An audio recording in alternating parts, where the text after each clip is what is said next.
Welcome, everyone. Welcome to another amazing episode of Beyond Boardroom Business. I'm your host, Coach Stephanie, and I'm a business strategist, and I love what I do. I'm going to continue to do it, until I interview every trailblazer that is worthy of receiving their flowers while they're alive. Welcome, everyone. I love this podcast and this opportunity because the next guest that I have coming that I'm about to interview is definitely going to blow your mind. This is not an average person walking the streets of America. This is someone that has some amazing stories to tell, has so much inspiration inside, and is just here to help people with all of the different trials and tribulations that she has gone through. She is here smiling and just amazing. She's a doctor. She's an ambassador. She's a princess. And she's also a part of the new anthology that's coming out soon, which is called The Power of 33. Where there's a will, there's a way. It's an anthology of 33 trailblazers that's just amazing because I'm helping to put it together. And these are some powerful people that are able to explain their situations and again, inspire and motivate people from all over the world. And again, this princess, The Power of a Princess, her chapter is just it's phenomenal. I've already read it and I can't wait for you all to get your hands on it because after you've read her story, you will never be the same because she's here and she's still helping people. But let me just get off of my soapbox and let her explain her lifestyle. So without further ado, let me bring on Dr. Yewande Okunoren-Oyekenu. Greetings. How are you tonight?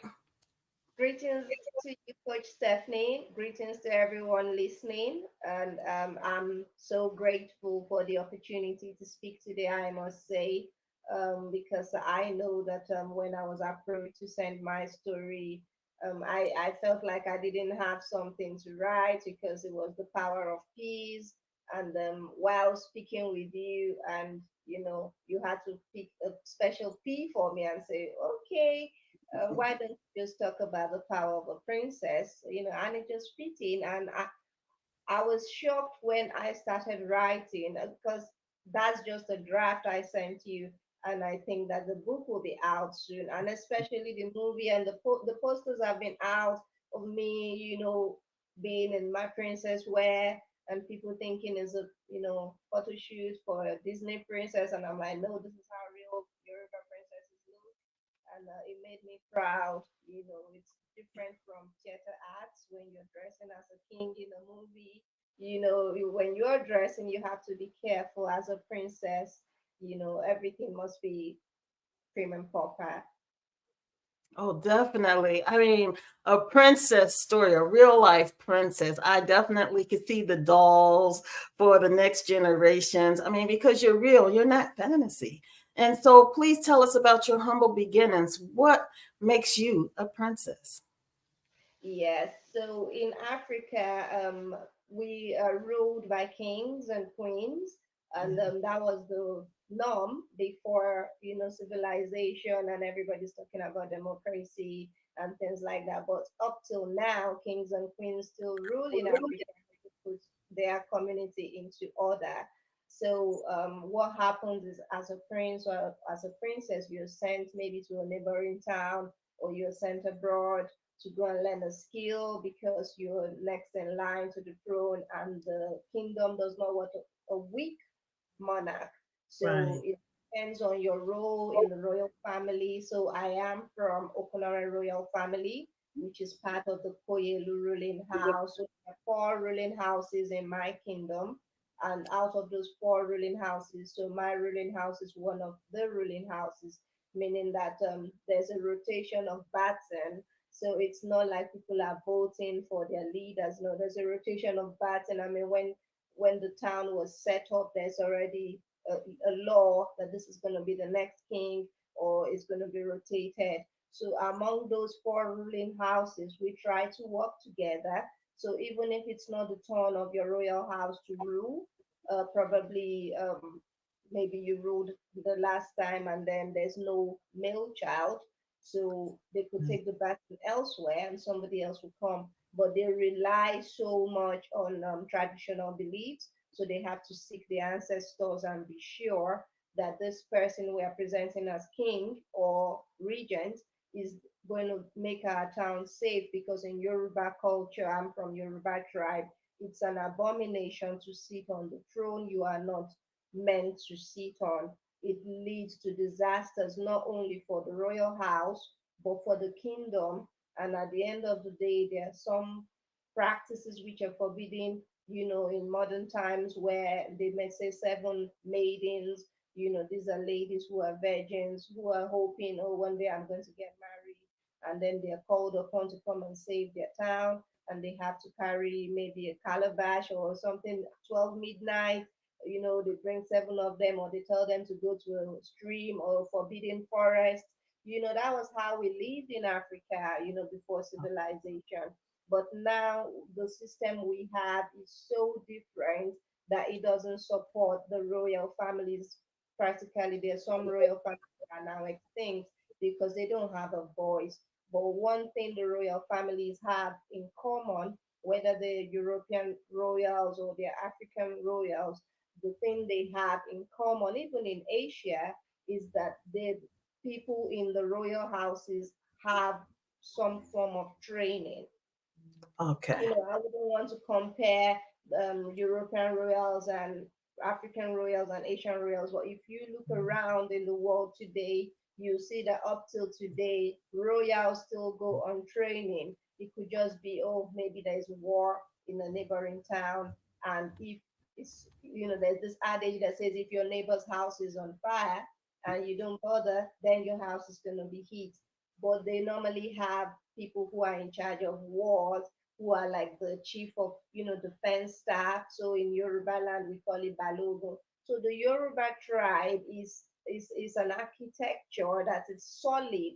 I mean, it's a civilized tribe that everything that's happening in the world today, the Yoruba has it. They have their own way of collecting money. They have a microfinance system, and with your turn to collect your contribution. They have everything. They have numbers. They have mathematics.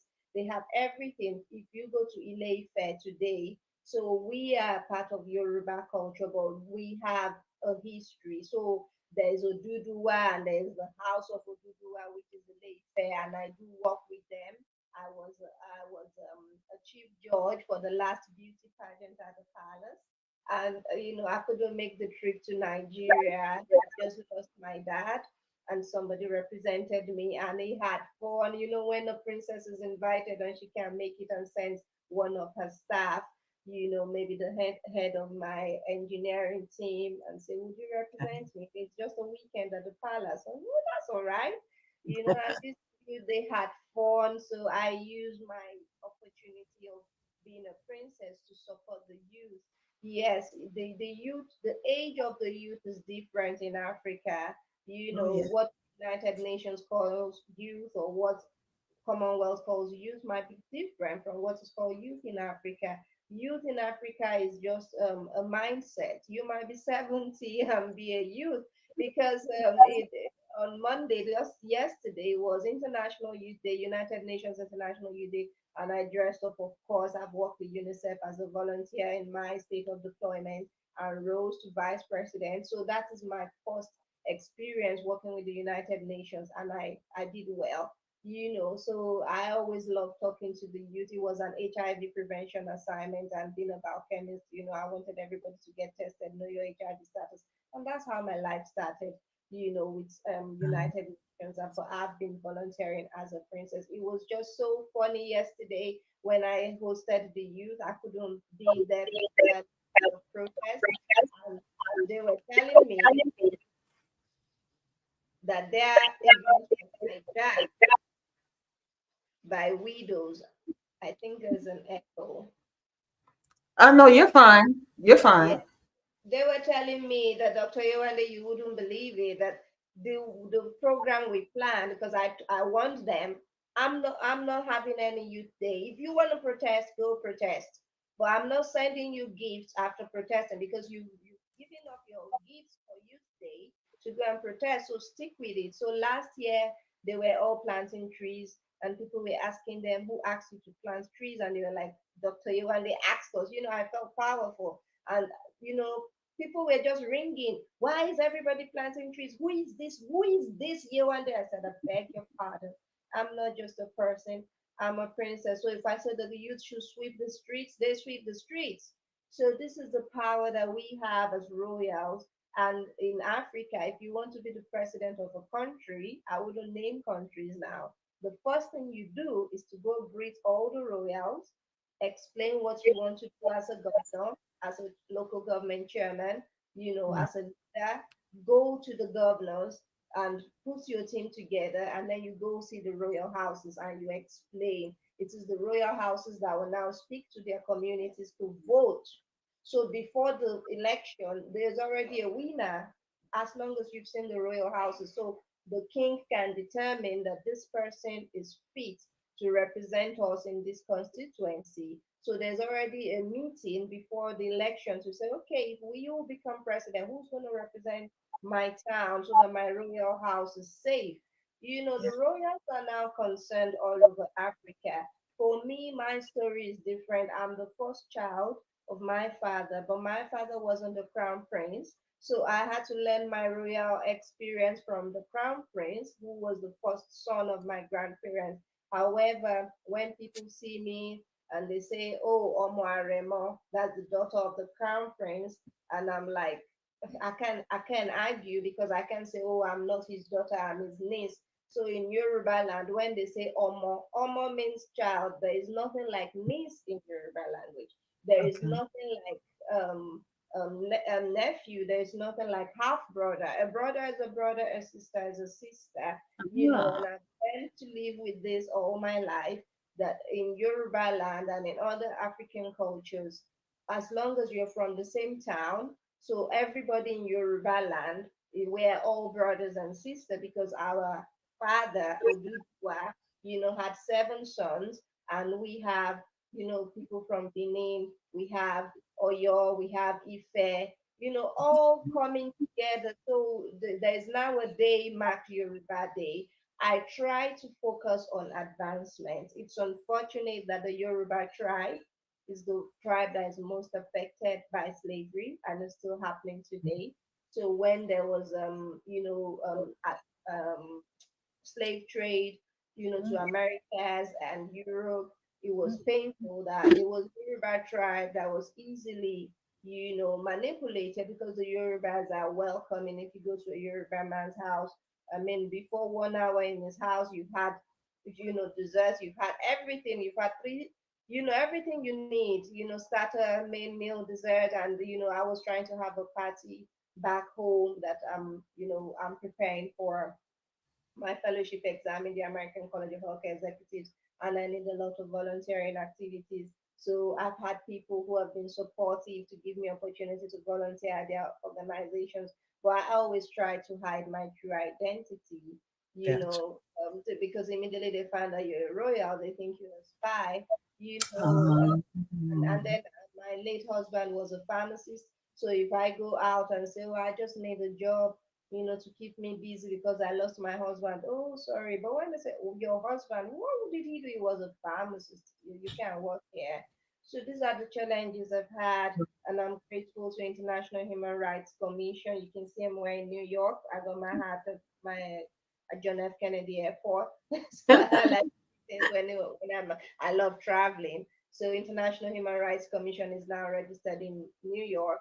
And of course, we are working with other organizations. I also volunteer for Pray Emotion. So when the call came from Switzerland that I was going to be promoted to ambassador in United Kingdom, I was like, oh, I just want to volunteer. And with their faces, you go and they say, no, this should be the head of this company.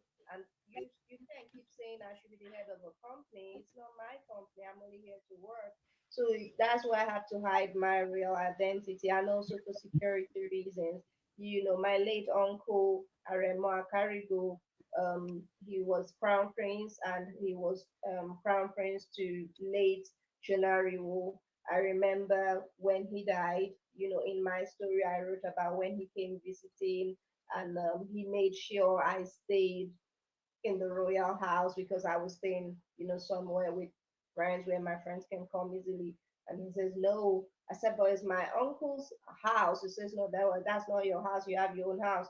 Because he was suspecting that because of my pretty look, maybe I was being naughty, But of course, I had only one boyfriend, which was my first, and I married him, now my late husband. So I was there on my own, in a three-bedroom apartment, and there was another three-bedroom at the back, and that place is going to be used as my community health center today.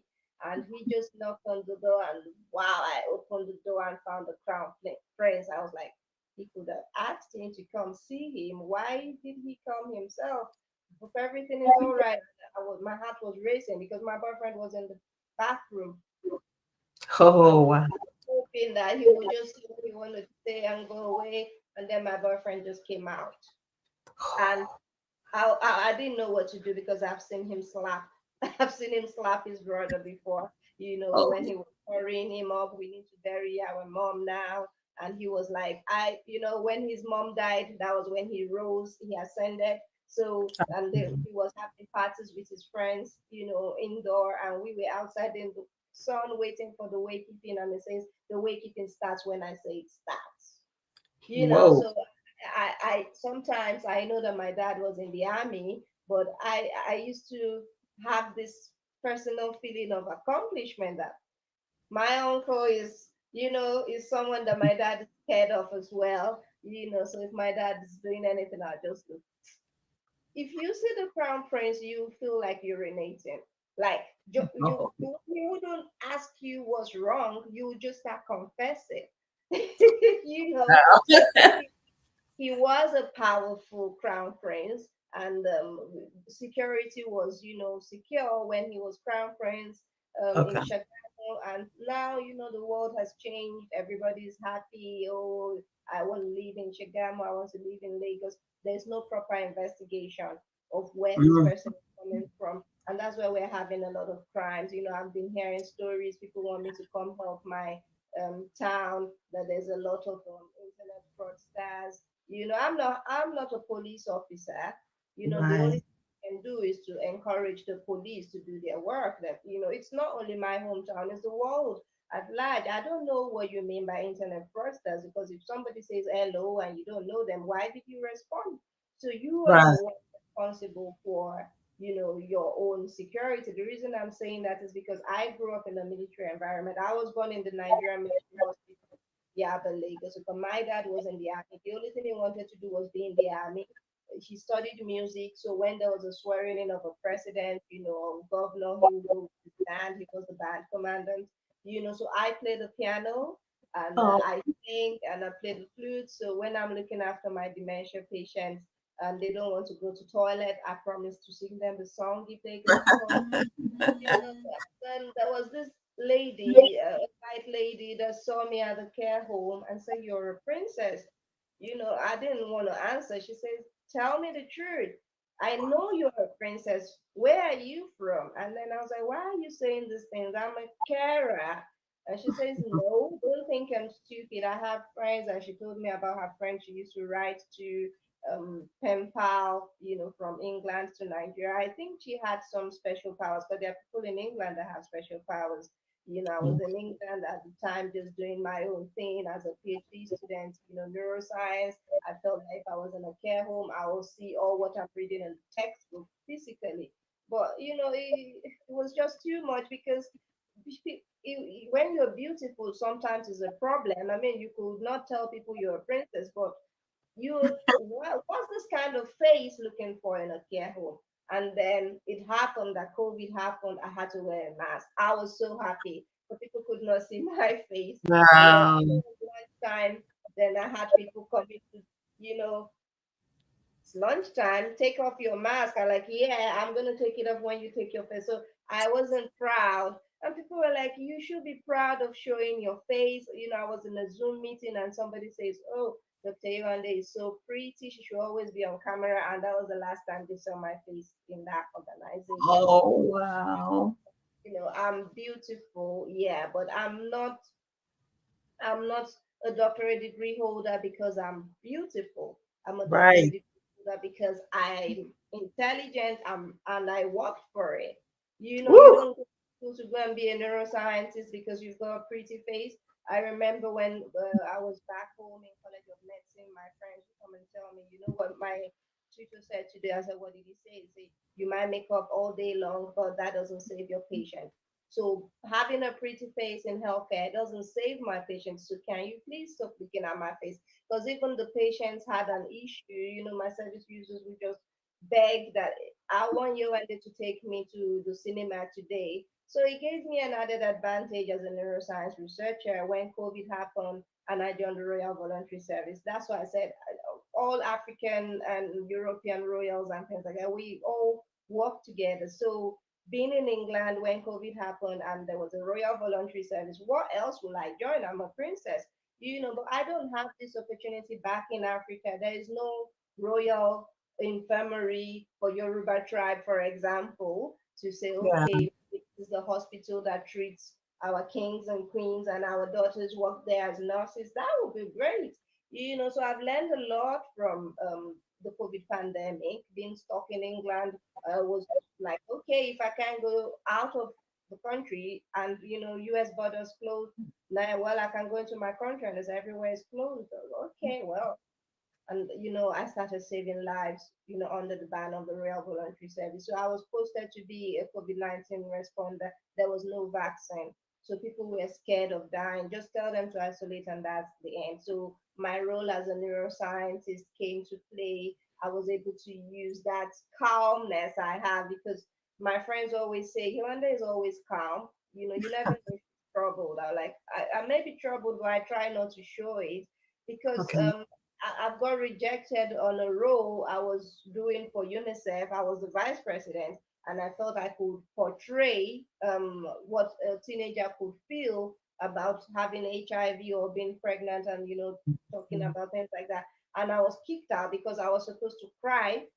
I Oh, was supposed wow. to cry in the playlet, and I mean, I've got a smiling face, so I couldn't cry. They had to get somebody who she didn't have the sorrowful face, but she could cry. Like if you ask me to cry, it looks like I'm laughing, and like it was like a happy cry, and they're like, no, you can't be the they were trying to It's, use me to play a mm, role of a teenager who was abused by her tutor because we got that uh, a lot, and that's why they sent us to secondary schools to go and teach. So I left with a certificate from UNICEF for HIV prevention. I left with a certificate from my National Youth Service, and I left with a certificate from the TV presenters organization that recommended me for commendation award because every day when I'm going out for community development, the TVs, is all right. Yewande, you need to tell us when you're going out. So I had cameras following me all around, and people woo. just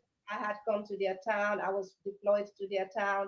I never told them I was a princess, but the TV station just there's something different about the lady.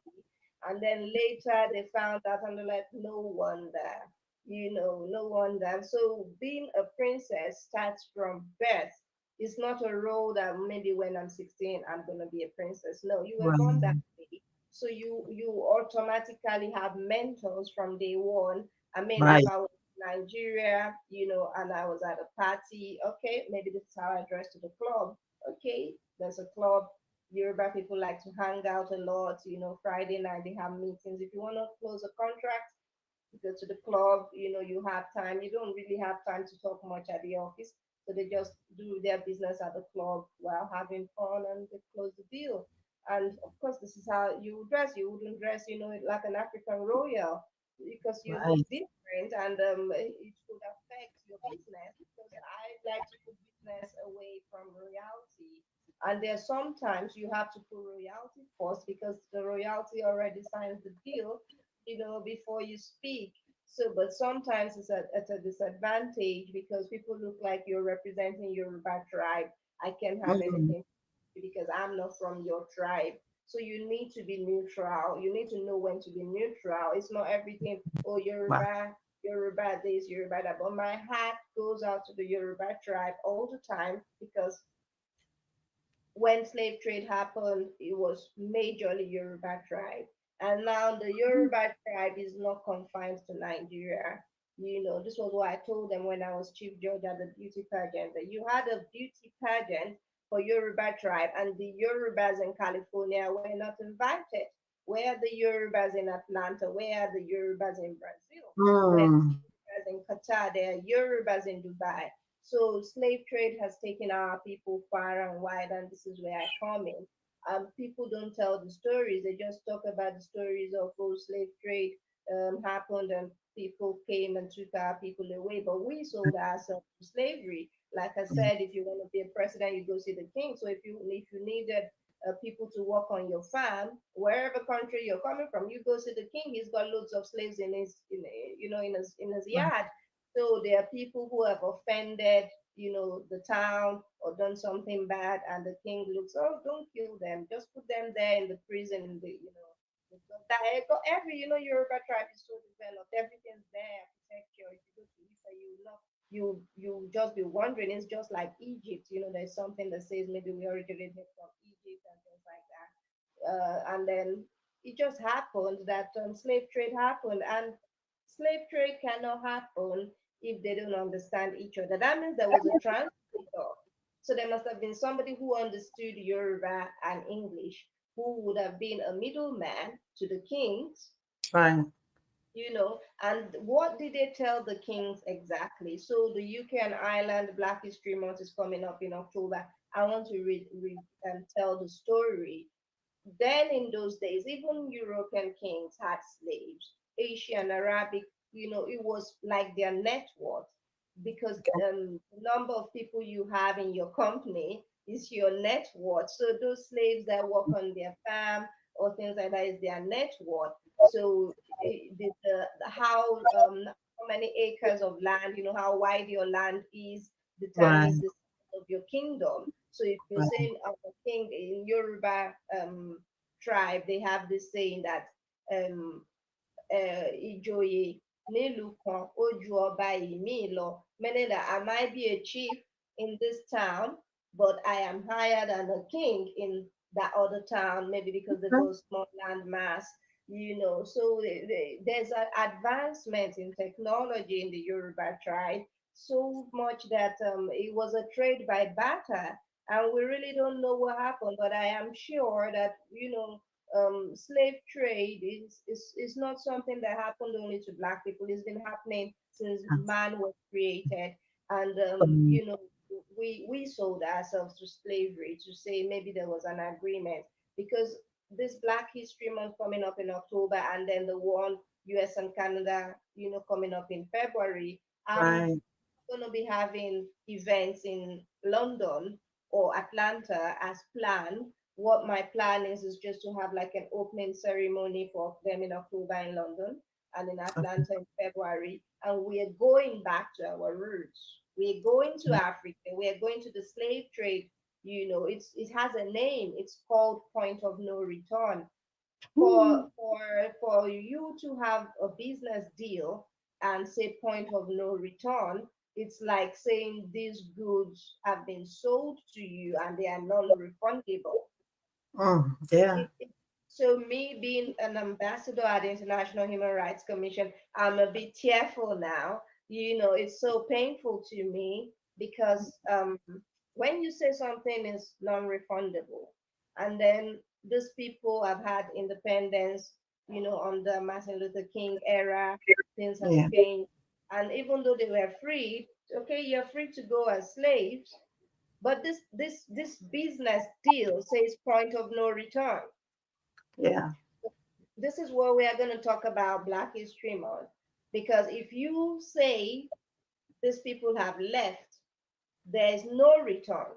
So, what I'm planning with Ara Queen of Drums, she's a female talking drummer. She's currently in the US doing her drumming. and she's going to be doing a lot of drumming. So it's a spiritual exercise because Wonderful.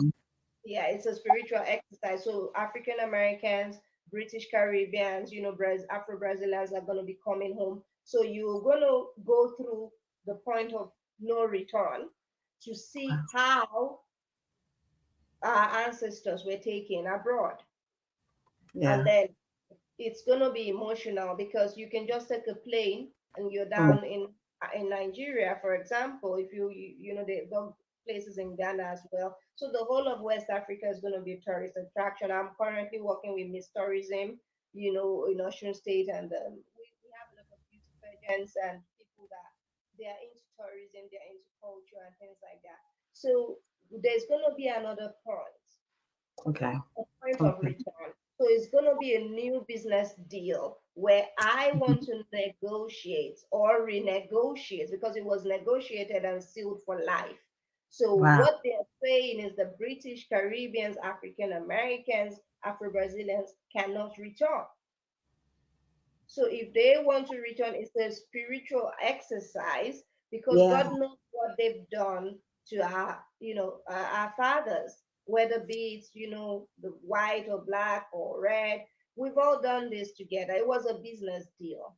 Yeah. So I, Mm. I always feel special because my name is Yewande, and in Yoruba land, they believe in reincarnation. So Yewande means my mother has returned. So when my Woo. grandma died, that's when I was born. All the women were having male children, but I was the only female born at the time. So Wow. Yewande means my mother has returned. So for every African American female, Yewande is of course a first name of choice, but Yewande has different names. You could say Yewande, Yetunde, Yeside. Like Jamaicans still use Yewande, but they call theirs Iyabo. So Oh. Iyabo, Iya means mother. Yeye means the mother. Yeye is the mother of the town. So I see Mhm. myself. I might be a princess, but I see myself as a mother in Yes. Yoruba. I'm a mother figure, Yeah. to see that yes, I'm bringing my children back home. So Yes.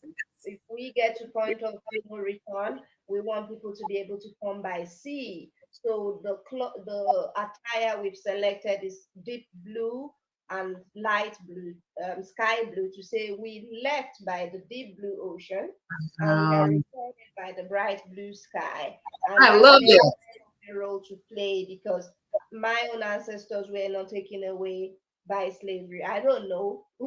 Maybe some of them, I don't know. But my own I, story, when I came to England and I went through the British ancestry, my uncle, I'll mention him again, Aremo Akarigo, Okunoren, was here in 1959. He came through the seaport, but not as a slave, to come and study, and that means he must have come with a lot of money in his pocket, to come and study as an international student from Nigeria as a prince, and he had a wonderful time. We had a wonderful time, and I'm glad, he was my uncle because I learned a lot from him. How to behave. We learn a lot. We have the opportunities to go and see him on his birthday. Is the first week in January. We go and see him. And it's like going to see, the king in the palace. And so, what are you up to? What have you been up to? And you try to present your best proposal of what your plans are with your life. wow. So it is a thing I have to discuss with all royal fathers. I've started discussing with some of them, and they are happy.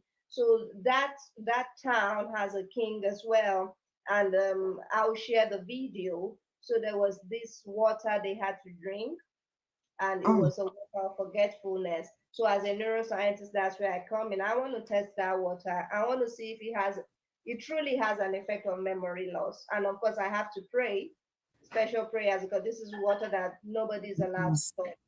So if I'm going Yes. to put it in my laboratory, that laboratory has to be in Africa. I don't want to put it in my bag in the plane and I become, moribund. So Right. there was something added to that water, and when our ancestors drank out of that water, they just forgot. They were just moving according to instruction, and they found themselves, Mm. in the Americas. So I would like to test that water to see its effect on memory loss and what other Yeah. practices it has. So it was in collaboration with the town, because anytime they bought slaves, they were not happy that the slaves were killing themselves. It was a loss to the slave masters. So they said, don't worry, we're going to do something to it. And that's why I say, for every crime that happens in this world, there's always an inside man. The kings may not have known, they might have thought that bringing our people to work on your land, maybe when there's harvest, we're going to get something in return. I really don't know, but I am interested in studying African Wow. history, because for me, my life is mixed. If I wear an Indian dress, I'm finished because they start speaking Hindi to me. I don't know a word in Hindi. If I dress up, any kind of dress I wear just suits me. And then I want to rediscover myself other than being a Yes. sign. Mhm. I've met with a lot of traditional people, and I'm still learning with from them. And that was how I learned about the story. So as a scientist, of course, I'm inquisitive. I want you people wanted to drink to forget. I mean, if you go to America, they ask them about slave trade, they'll tell you what happened. So I don't think that thing had an effect. Maybe it was a temporary memory loss. And maybe when they get to Americans, they'll be aware that, oh, what are we doing here? So I don't know, but I don't know how they got themselves on the ship. But that was the story that they gave the form of water to drink. And people are interested in that research already. But the most important is the power of a princess shows Yes. power of a woman who's had a military, a medical, and Mm. a royal background, who has also witnessed, Africa is plagued with sickle cell anemia and thalassemia. So I've got both. So one covers for the other. So I don't really get ill, but when I do get ill, it's painful.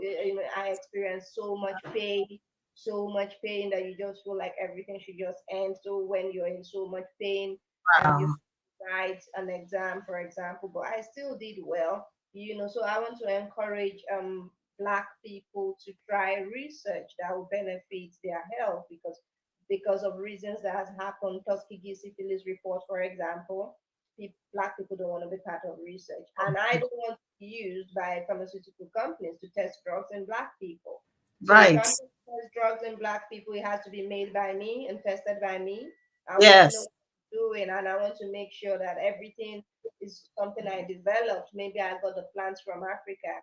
I'm Yes. not going to get plants that I don't know where they were planted or what was, maybe there was fertilizer that's affecting Yes. people. There are foods I mustn't eat if I want to live long. So for Africa, there's also another story that we weren't born with sickle cell anemia and Mm. thalassemia, because it's only common among Africa and Asia. And people are saying, oh, there's something they did to our water. So the water in this world has so much. I could be at the beach side all day long. I just love being at the beach. But people just assume that if you love being at the beach, maybe you have some connection, maybe you're a mermaid. Oh, she could be a mermaid, because I don't know how somebody can be this pretty. I mean, she's 43. Look at how she looks, and it hurts me. It's not my fault. I'm pretty. God made me that way. Right. If I was just a pretty girl, maybe on a model, I'm a model on a magazine cover is okay. But because of that added privilege that I'm a princess affects me. So I don't have many friends. I try to reduce my interaction after hello, because the next thing is they want to come to your house, and when your house is different from theirs, then they go choo choo choo choo choo choo choo choo. Yeah. And I don't like people that gossip, because Man. not good for my brand as a scientist. If I discover something, I don't want my friend to come visit me, give me wine, and I start spelling out all the cure, because it might just be something that is still being tested. And that's one thing about African people. We talk a lot. So I noticed that I've just been, that's one thing. We talk a lot. We could talk all day long, but if you keep talking to a white man, you find yourself in mental health unit. Man. You know. Wow. I mean, you have some amazing stories, and I mean, we've come to the end of this episode, but oh my gosh. I mean, when you're ready to go back to Nigeria and test the waters, I have please to. let me know. I'm ready. I'm ready to be involved. I mean, I feel your sincerity, and yeah, you have been appointed by God to do this. I Yeah. totally feel it, and I love it, and I'm honored to have met you. So thank you. Thank you so much, Coach Stephanie. Now, how can people find you? Yes, I'm an author at Lulu Bookstore. Lulu Bookstore is a publisher, Lulu Press, North Carolina, Okay. USA. However, I'm a California person. I'm a California person most of the time, but IHRS is now in New York and New Mexico, so I try to promote IHRS in New York and New Mexico. However, I'm hoping that I will meet the induction next year to Oh be sworn yes, in as a fellow of the American College of Healthcare Executive in Houston, Texas, next year, March, hopefully. So if you don't see much of me, it's because I'm preparing. I'm trying to put my volunteering activity and everything together so that by the time I become a fellow of the American College of Healthcare Executives, I would know that it was job well done. yes. I mean, no matter how you slice it, it's just a great opportunity to get involved in the journey of it. I mean, you totally have a very inspirational life, and I would love to interview you again because I still have a list of questions that I haven't had an opportunity to ask you because it's so much to you, which is amazing. And so again, thank you for being a part of the Power of 33. Your story is going to be one of the most heartfelt because, I mean, you just have so much to talk about that you've gone through and you're still helping others. And it's not, I mean, you're just beginning. I love it. So thank you again. And is there anything in closing that you would like to leave the listeners and viewers? Yes, I would just like to add that yes, my title is The Power of a Princess. However, if you read it, you see that it's more of the power of perseverance. So it's like royals get into problems because they can't persevere because there's just this thing is inbuilt. I mean, when you're powerful, you're powerful. You don't try to tame a king. You don't try to tame a lion. So Ooh, when people say you don't walk around with security and you say you're a princess and I'm like, that's why I'm a princess. I don't need bodyguards. I that's don't know why kings and queens to walk around with bodyguards and all of that. You go near an African prince and he'll show you a prince. And that's why our thought term.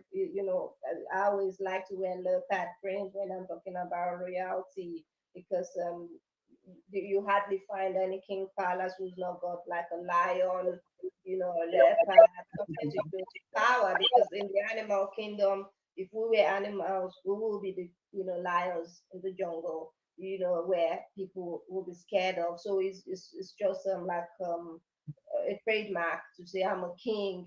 So if I was an animal, so people like to comment. They just see me wearing nice jacket. So she's wearing a nice leopard. Maybe I got it from Ross.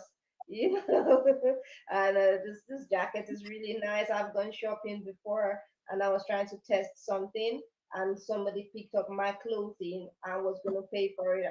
She was going to take it to the till. I said, "That's mine. I brought it here." She was wondering how I got it. I was like, "It doesn't concern you where I do my shopping." you know So one thing I like to encourage people is no matter how powerful you are, when you are somewhere else, like in a foreign country, you are not a prince. If you're there to serve, you're there to serve. You don't yeah, show your powers everywhere. I'm a king, I'm a king, I'm a king, and it gets to your head. And yeah, a lot is happening. If you're a king, it will be in the news. No matter how I try to hide, for example, if I go to a party and people are trying to take pictures, I try to avoid taking pictures. But people are trying to take pictures because they want it in their magazine that this person was here. So you don't go blowing your trumpet, people blow your trumpet for you. So always try to persevere. I know that there are times you might be angry, yeah, so I've been coaching little princes and princesses who have been powerful from day one when they were born, and I always try to coach them whenever I'm in England or in the US, and I try to Oh, I try to encourage them. I know that you're a prince, but this is not your home, so you are not a prince here. And it's going to be a great, movie because after writing the story, and I had Captain Adediwura, Life of a Scientist, I just decided, to put it together, and I do look forward to having the movie, The Power of a Princess, coming soon. I love it. I love it. Thank you so much. And again, I definitely would love to have you back. Again, thank you for being a part of the Power of 33. Thank you for being a princess and standing in your calling. So thank you so much. I really enjoyed this interview on Beyond Boardroom Business. And I appreciate you. Take care, okay? Thank you very much. Thank you. Wow, everyone. I'm just amazed, as always. I mean, these are some powerful people. And this doctor, I mean, she's a doctor, neuroscientist, ambassador, a princess. Can you have a resume like that? No, until you have stepped into her shoes. Wow, that's all I can say. I totally admire her. I honor her for her energy and her positivity and the courage and the strength to continue to pursue excellence. Wow. So thank you all for being a part of Beyond Boardroom Business. Again, I'm your host, Coach Stephanie. I am a business strategist, author, book writing coach, and a podcaster. I love what I do, and I look forward to seeing you next week, every Thursday live, Eastern Standard Time, 7 p.m. on my social media platforms. Take care, everyone. Until the next time, please practice patience, prayer, and persistence.